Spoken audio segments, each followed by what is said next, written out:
Today, we are diving into something vital for agriculture and food production: irrigation. It's how we bring water to crops when rain isn't enough. Let's explore different types of irrigation systems, their pros and cons, and why they are so important for farming.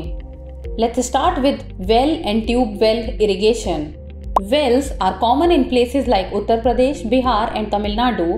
Tube wells, powered by electricity, can irrigate large areas and are especially useful in states like Punjab and Gujarat. The good part? It's one of the cheapest methods and reliable during droughts. But it has limitations.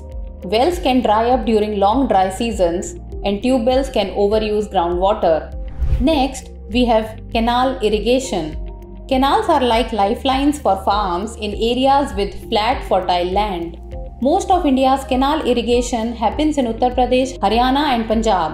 It's great for year-round irrigation, but canals can flood nearby areas during heavy rains and are less useful in rocky or uneven regions. Ever heard of tank irrigation? It's popular in places like Karnataka and Odisha. Tanks are simple, just a bund or small wall built across a stream to store water for later use. While tanks are cheap and long-lasting, they tend to dry up in summer when water is most needed. Plus, lifting water from tanks is tough and can be expensive.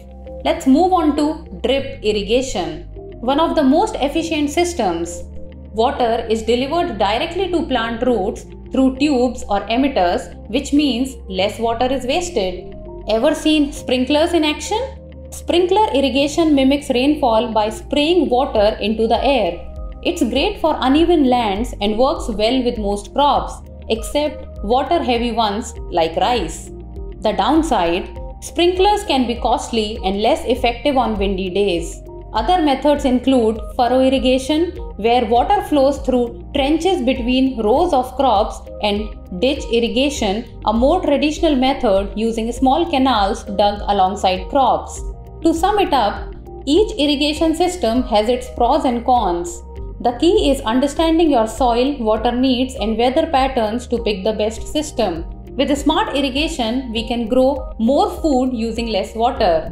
Let's see how well you have grasped the material with this question. Which irrigation method uses tubes to deliver water directly to plant roots? Sprinkler, canal, drip, or tank?